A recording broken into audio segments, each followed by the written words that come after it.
তো নমস্কার বন্ধুরা, আশা করি সবাই ভালো আছেন। তো বন্ধুরা, এখন আমি যে বিষয়টা নিয়ে কথা বলবো সেটা হচ্ছে সাকিব খানের তুফান ছবি। এই ছবির টিজার জবে থেকে এসছে, সেটা আসার পর থেকে কিন্তু বক্স প্রায় রীতিমতো সোশ্যাল মিডিয়াতে একটা শোরগোল পড়ে গেছে। এবং সবচেয়ে বেশি যে মানুষ সেটা নিয়ে সবচেয়ে যে বিষয়টা নিয়ে বেশি প্রশ্ন করছে সেটা হচ্ছে সাকিব খানের তুফান ছবিতে মেন ভিলেন কে থাকতে চলেছে। অনেকে চঞ্চল চৌধুরীকে দেখেছে এবং চঞ্চল চৌধুরীকে যে ক্যারেক্টারটা দেওয়া যায় তাতে বোঝা যাচ্ছে যে চঞ্চল চৌধুরী ক্যারেক্টারটা হয়তো মেন অ্যান্টাগনিস্ট নাও হতে পারে, হয়তো তার ক্যারেক্টারটা এমন একটা হতে পারে যে সেই গ্যাংস্টারের বিপরীতে থাকতে চলেছে। এবং মোটামুটি একটা ইন্টারভিউ থেকে মোটামুটি বোঝা যাচ্ছে যে চঞ্চল চৌধুরী ক্যারেক্টারটা হয়তো বাস্তবিক অর্থে ভিলেন কিনা সেটা জানি না, তবে হয়তো তার ক্যারেক্টার অনুসারে একটা গ্যাংস্টারের বিপরীতে সে যেহেতু থাকবে সেই কারণে তার ক্যারেক্টারটাকে আমাদের কাছে হয়তো অনেক সময় ভিলেন হিসেবে মনে হতে পারে। এবং এটাও হতে পারে যে সাকিব খানের ক্যারেক্টার, সাকিব খান সে যে একটা নিজে না একজন গ্যাংস্টার, এবং গ্যাংস্টার একটা গ্যাংস্টার কিন্তু সমাজের পক্ষে কতটা বড় ক্ষতিকারক সেটা আমরা জানি। সুতরাং হতে পারে যে সাকিব খানের ক্যারেক্টার যে সবচেয়ে বড় একটা ভিলেনের চরিত্র। তো এরকম কিন্তু বিভিন্ন রকম হিউমার কিন্তু উঠে আসতে, তো সেই বিষয় নিয়ে কথা বলবো। এবং তার সঙ্গে প্রত্যেকটা বন্ধুকে অনুরোধ করবো, যদি চ্যানেলটা নতুন হয়ে থাকেন অবশ্যই চ্যানেলটি সাবস্ক্রাইব করে নেবেন, আর যদি ভিডিওটি পছন্দ হয় অবশ্যই ভিডিওতে একটা লাইক কমেন্ট শেয়ার করবেন। তো প্রথম যে বিষয়টা আমি জানতে পারছি এই ছবির ভিলেন, এবং এই ছবির ভিলেন হিসাবে কিন্তু বেশ কয়েকজনের নাম উঠে আসছিল। একটা হচ্ছে যিশু সেনগুপ্ত, কেউ বলছিল আফরান নিশো।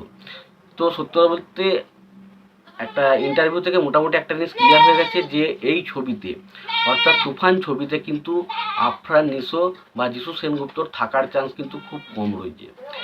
কারণ এখানে এই তুফান রিলেটেড একজন ব্যক্তি, তার একজন এই ছবির যারা মেকার্স তারা কিন্তু একটা জায়গা থেকে পুরো কনফার্ম করেছে যে এই ছবিটাতে মানে আফরান নিশো থাকবে না, এরকম কিন্তু তারা জিনিস পুরো ডাইরেক্ট বলে দেয়নি, কিন্তু একটা জিনিস তাদের যে কথাবার্তা হয়েছে সেখান থেকে কিন্তু মোটামুটি আইডিয়া করাই যায় হয়তো আফরান নিশো বা যিশু সেনগুপ্তের মতো কাউকে আমরা হয়তো দেখতে পাবো না। এবং এটাও তারা সেখানে ক্লিয়ার করে যেখানে চঞ্চল চৌধুরীর যে ক্যারেক্টারটা সেটা কিন্তু খুবই হেল্পফুল হতে চলেছে। এবং চঞ্চল চৌধুরী তার ক্যারেক্টারটা স্পেশালি অ্যান্টাগনিস্টের ক্যারেক্টার নয়, তারা কখনোই ভিলেন ক্যারেক্টার নয়, তবে তার পাশাপাশি যদি আমরা ছবিটা হিসেবে দেখেন সেই ছবি হিসাবে হয়তো আপনার মনে হতে পারে যে চঞ্চল চৌধুরীর ক্যারেক্টারটা অ্যান্টাগনিস্ট, তার কারণ চঞ্চল চৌধুরী এখানে পুরোপুরি যে গ্যাংস্টারের ক্যারেক্টারটা তার বিপরীতে কিন্তু থাকতে চলেছে। এবং তার বিপরীতে সে একজন সরকারি অফিসার, এবং সে গ্যাংস্টারটা কীভাবে রুখে দাঁড়ায় তো সেই বিষয় নিয়ে সে কথাবার্তা বলবে, বা সেই বিষয় নিয়ে সে কিন্তু ছবির মধ্যে কাজ করতে চলেছে। এবার যদি আমরা ভালো করে লক্ষ্য করি সাকিব খান তিনি একজন গ্যাংস্টার, তো সুতরাং বোঝা যাচ্ছে গ্যাংস্টার কখনোই কিন্তু একটা কিন্তু ভালো মানুষ হতে পারে না, একটা সাধারণ বা নর্মাল মানুষ হতে পারে না। অর্থাৎ গ্যাংস্টারে কিন্তু একটা ভিলেন বা ক্যারেক্টার প্লে কিন্তু করে হতে পারে যে এই ছবিতে আমরা এত কিছু ভাবছি, হয়তো শেষে দেখা যায় সাকিব খান হচ্ছে ছবির মেন অ্যান্টাগনিস্ট হতে পারে, এটাও না হওয়ার কিন্তু সম্ভাবনা নেই। এইগুলো হচ্ছে পসিবল। তবে একটা জায়গা থেকে সিনে বোর্ডস বলে একটা চ্যানেল রয়েছে, আমরা সবাই জানেন বাংলাদেশের খুব ভালো চ্যানেল, ভালো সব কিছু কাজ করে। তো তার চ্যানেল থেকে আমি মোটামুটি একটা আপডেট পেয়েছি দিয়ে এই ছবিতে মানে যিশু সেনগুপ্ত বা আফরান নিশো নয়, এখানে ভিলেন হিসেবে থাকতে চলছে আফরান শুভ। তো আফরান শুভকে আপনারা অবশ্যই চেনেন, তিনি বেশ কয়েকদিন আগে বাংলাতে বেশ কয়েকটা ভালো ভালো ছবি কিন্তু ঢাকায় অ্যাটাক, সো আরও অনেক ভালো ভালো কিন্তু বাংলাতে বিগ বিগ হিট ছবি কিন্তু দিয়েছিলেন।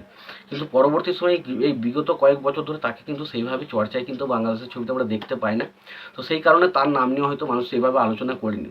তবে তিনি মানে যে সিনেবোর্স তিনি একটা জায়গায় তার একজন মানে যে অডিয়েন্স তাকে একটা ভিডিও পাঠায় এবং সেখানে সে দেখে, এবং সেখানে সে একটা রিলসের মাধ্যমে দেখতে পায় যে সেখানে যে আরপিন শুভর ফটোটা সে দেখতে পায়, এবং সেখান থেকে সে মনে করে যে যে তুফান ছবিতে মানে আফরান শুভ কিন্তু থাকতে চলেছে। এবং সত্যি কথা বলতে যেটা বোঝা যাচ্ছে যে আফরিন শুভ তার ক্যারেক্টারটা সে তুফান ছবিতে থাকতে চলেছে, তার কারণ সে বলতে চাইছে যে এই যে শ্যুটিংটা করছিল যার যে মেকার্স ছিল সেটা কিন্তু তুফান ছবির মেকার্সই কিন্তু সেই ছবির শ্যুটিংটা করছিল। সেখান থেকে একটা জিনিস ক্লিয়ার যে আফরিন শুভকে যখন দেখা গেছে, সুতরাং এটা হতে পারে যে আমরা যে ভিলেনের ক্যারেক্টারটা ভাবছি সেই ক্যারেক্টারটা হয়তো আফরিন শুভ হতে পারে।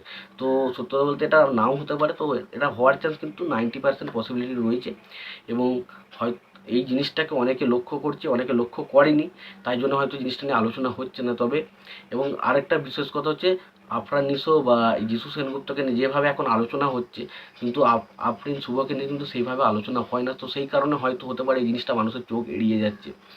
তো এটা কিন্তু মোটামুটি একটা হিন্টস দিচ্ছে যে আমরা যে তুফানের যে মেন ভিলেনের ক্যারেক্টারটা দেখতেছি সেখানে অনেকে বলছে নাকি আফরিন শুভ থাকতে চলেছে, সেটা কত রকম কি সত্য সেটা তোমরা জানাতে পারো।